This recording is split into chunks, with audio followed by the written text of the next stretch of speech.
Roaring into the confines of the Hard Rock Stadium, Formula One returns to the glitz and faux glamour of Miami for the first US Grand Prix of the 2024 season.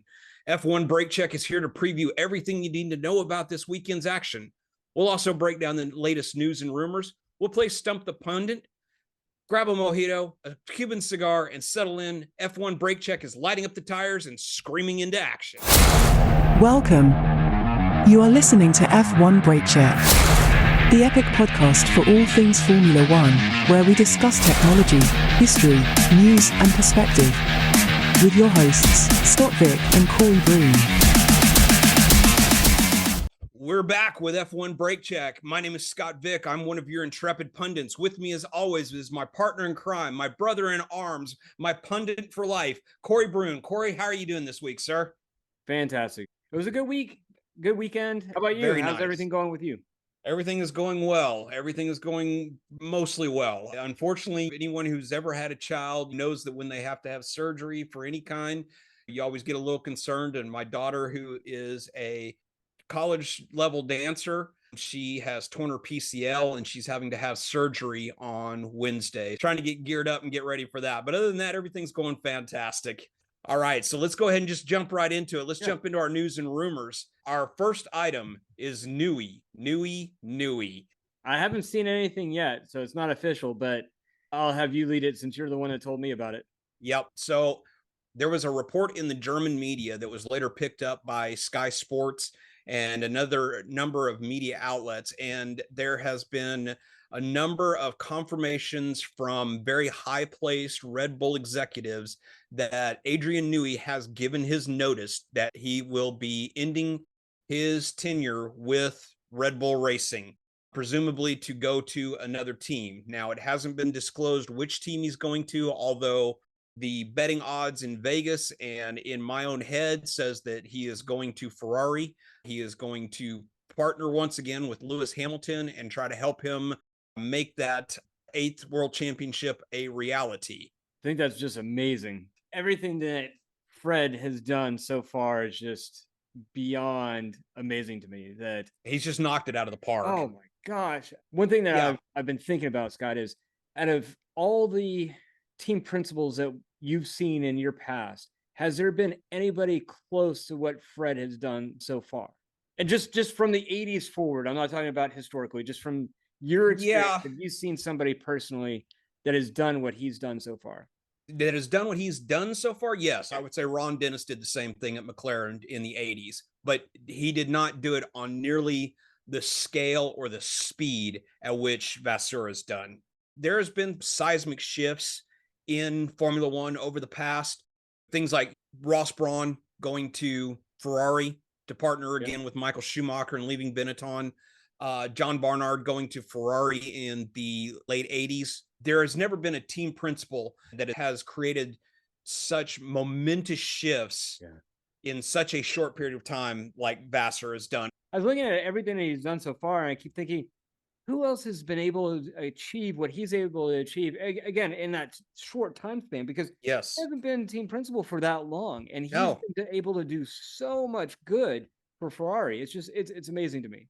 Yeah, no, it's just boggles the imagination what he's been able to do. And if he really has been able to take and pull off the ultimate coup de grace in getting Adrian Newey in in the scarlet red, one of the things that came to light in all of these news reports is the quote unquote gardening period that's written into Newey's contract.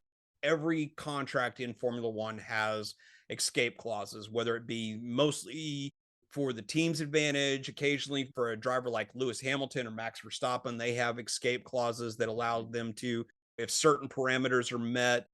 So apparently Newey can give his notice that he's going to leave. There's supposedly what they refer to over in England as a gardening leave clause in his contract that says that he can't work for any other Formula One team for a set amount of time. And the speculation has been 9 months to a year. Initially, they said that the gardening period would actually run through the end of his original contract. So I believe his original contract ran until, I believe it was either 26 or 27, and that he would have to be on gardening leave until then. I do believe that even during his gardening period, he could still be working on aerodynamics and stuff for the hypercar program. Some of that work could later on translate into the work that he's doing for the Formula One team. Anyway, that's my speculations and everything. Your thoughts? My speculations, unfortunately, are your speculations. I get my news and rumors mostly from you. So there's been speculation about pay and things like that. And I really don't think that it really had anything to, as we all know, Adrian has made gobs and gobs of money from his decades with Ferrari, McLaren, Williams, even though Lawrence Stroll supposedly was rumored to have backed up the money truck up to Newey's front door. The reason why Newey didn't want to go to Aston Martin is just simply because he wanted the ability to have those other projects that he could work on, because he could work on the hypercar for Le Mans. He could work on other race car projects that Ferrari has in the works. And if he so desired, it would even give him a chance to work on maybe some special road going or track cars for the Ferrari customer base. All right, so we got to talk about Hulk's new ride and what it means for the driver market. So, one of the worst kept rumors in Formula One this year has been Audi's interest in having Hulkenberg driving their car when they join the grid in 2026. I think it's a great thing for Hulkenberg. I think it's a great thing for Audi in getting their man, but it is also making the driver market a little more interesting in the fact that we now have an open seat at Haas with Hulkenberg leaving. So we know that there's going to be at least one open seat at Haas, possibly two, depending upon what Haas decides to do with K-Mag. But now you also have to wonder what's going to happen at Sauber, because you now have two incumbent drivers in Bottas and Granu, who you got to kind of wonder, okay, are the two of them now going to be fighting it out to try to see who gets to keep their seat for next year? Or are they both going to be gone? Audi's going to bring in somebody else. So your thoughts? Yeah, I thought that exactly. As soon as it was released that Hulkenberg is coming over to Audi, who was going to take the axe? It's hard for me to say this, but I would think it would be Bottas. And the reason why is you don't really want two seniors on your team for the most part. You want one that's going to lead, the other one that's going to fall behind, and that's going to be Zhou Granu, and Hulkenberg would take that lead, which would mean that potentially Bottas would be without a seat next year. The driver market is going to be crazy because you have a phenomenal driver with Bottas. Surely he doesn't go outside of F1. I mean, he's too talented to go outside. So, but then again, there's so many limited seats. Where would he go? There's been speculation that a number of IndyCar teams have approached Bottas about possibly joining their ranks. I kind of agree with you that I think that he's the one that would be on the chopping block, because not just from a experience standpoint in the fact that Zhou is much younger, plus also the amount of sponsorship that he brings in from Chinese companies is pretty significant.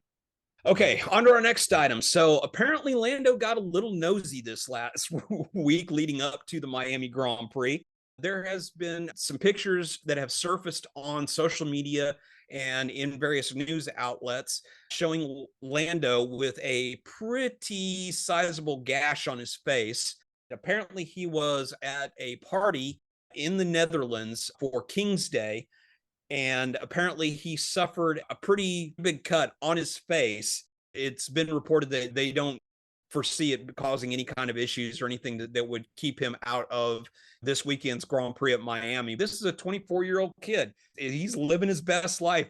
All right, so our last item for this week is the news came out this weekend that one of Ayrton Senna's NSX road cars is going up on the block at auction. It was a 1991 NSX that was given to Senna by Honda, who was Acura's parent company. At the time, Honda was the engine supplier for McLaren, which provided the very famous all-conquering, both the V6 turbo that McLaren used to great effect, as well as the McLaren V10 that they used as well. It's listed as having 39,100 miles on the clock. All right, so the Tech Corner. We had planned on having part 4 of our series on F1 engines and power units, and we were going to discuss the 2026 power unit changes. However, yours truly is still trying to fully understand the changes that are coming in 2026 to the power units. So we're going to defer for one more week, and we'll return next week with part 4 once I've got a little better grasp on the changes that are coming. All right, so let's turn our attention to Stump the Pundit. So, Corey, it's trivia time. What have you got for me this week? Going more towards drivers, but a little bit of a spin on it. So what I'm looking for is either the year or the place where they finished in the Constructors' Championship on their rookie season. So Lewis Hamilton, what year did he start and what place did he get in the Drivers' Championship? Okay, Lewis Hamilton, I'm always so bad with years. I know for a fact that he came in second because he missed out by a couple of points. I want to say it was 1 point, but it may have been, I know it was less than 5 points that he missed out on winning the Drivers' Championship his rookie year.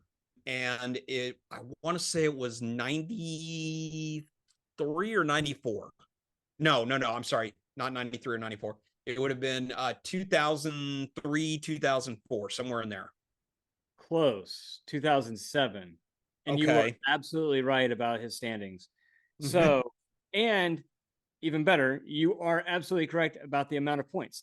So Kimi Räikkönen got 110 points to win the season. Lewis got 109 to finish. Okay. Man, I'm telling you, it's like he wrote these. Which I did not, folks. Trust me, I didn't. No. Corey comes up with these all on his own. All right. So let's go to one of my favorite drivers on the grid right now, Alonso. What year did he start and what did he place? Alonso started, again, I'm terrible with years, but I want to say it was 2000. It was either 2001, 2002, somewhere in there. And he placed, if I remember correctly, he placed somewhere like 5th or 6th in the Drivers' Championship that year. Dude, your memory is amazing to me. Okay, so first full season is in 2003, where he finished 6th, just like you said. I said 5th or 6th. So yeah. You're batting 1,000 so far. 2 more to go. All right. Checo. When did he start his rookie season, and what place did he have? Okay, so Checo's rookie season was, I believe, with Racing Point. It would have been 2000, or actually, no, it was when it was still Force India, and it would have been 2016. I want to say it was 2015, 2016, one of those, and he finished 7th or 8th in the championship, I believe. Close. So he joined in 2011, but he placed actually 16th. Okay. Now, Bottas. No. Okay. Valtteri Bottas. Yeah. And what place did he finish? Okay. So he was driving for Williams. He started in, I'm going to say 2012 or 13. And I want to say he finished 11th or 12th, if I remember correctly. 17th is when he finished. Okay. Yeah. Wow, I was way off on that one. I thought he did better than that on his first outing. Yeah. So that's it. What was the year? Oh, 2013 is the year. He joined in. All right, so I had the year right. I just didn't have his placement right. Yep, exactly. All right, and that's it. All right, cool. Yeah. All right, well, that was awesome. I love that. That was really good. So that was fun. All right, let's do our preview this weekend of the Miami Grand Prix. So, like always, we're going to take and answer the same 4 questions. So for you, Corey, to start out with, the 4 questions are: who will go well? Who will not? Who will surprise? And give me your podium for the weekend. Okay, so who will go well? We know Red Bull's going to go well. This is a track that they've excelled at. Doing well. So, yeah. And who else is going to do well? I'm going to say right here, right now, McLaren will do very well. I think Ferrari will do well, but they're not going to. They'll have some mix-ups here or there. Mercedes, same thing. So I really predict the two top teams are going to be, at least this weekend, is going to be obviously Red Bull as well as McLaren. Who won't do well will be Racing Bulls and Williams. I think Alpine is starting to make amends for their previous issues. So I think Alpine's actually going to do better. I don't think they're going to surprise by any stretch, but I think they will do better. I think Haas will do well. Who I think will surprise will be, I'm going to go with Haas again. I'm really liking what they're doing so far, and I really think that this Miami track is going to suit them really, really well. So I really see Haas doing well this as a surprise. I think they're going to do well. Podium, I'm not going to go against Max. So Max is number 1. I'll do number 2 as Norris, and 3, I will do Checo. All right. Cool. All right. So I agree with you on some of them. So yes, yeah. I mean, we all know that Max and the company are going to do very well this weekend. This is a track that they have done in the previous 2 runnings of this race. They've done very, very well. And I don't see anything precluding them from doing the same this weekend. Yep. So, and I agree with you that I think that McLaren found a little extra something in China. And even though they were kind of quote unquote sandbagging and trying to play down their performance in China, they have seemed to have found a little something extra. They're not quite at Red Bull level, but they're getting really, really close. And if for some reason Red Bull were to slip this weekend, they're going to be there to pounce. Yeah, definitely. I also think Ferrari is going to go really, really well after the incidents and everything at China. I think that they're going to have had kind of an internal, of a better term, powwow. I think Ferrari will also go very well. So who will not go well this weekend? I'm going to go kind of against what you said. So I'm going to say that I don't think Alpine will have a very good, I think it's going to be another disastrous weekend, or a very mediocre at best, if not outright awful weekend for Alpine. I don't think that the Miami track is going to suit the Alpine. They started to look a little better at China, but because the corner profiles are so dramatically different between China and the tight street track of Miami, the Alpine is going to destroy its tires. So they're going to have a really, really bad weekend. You make some great points there. And yeah. But I am going to agree with you that I don't think Sauber's going to have a good weekend. Their chassis woes, their pit woes, everything else, it's just going to be another really, really bad weekend for Sauber all the way around. Yeah. Who's going to surprise? I'm going to go out. I'm going to go against you, though. I think that this weekend, after the downturn in performance at China, I think Yuki and Danny Rick are going to have something to prove. And I think the entire Racing Bulls organization is going to have something to prove this weekend. Both Yuki and Danny Rick love the US, and I think that it's going to do a lot for their mental state. And I think, like I said, I think that the team itself they're going to put a little extra effort into making the cars best. Racing Bulls are going to be a big surprise this weekend.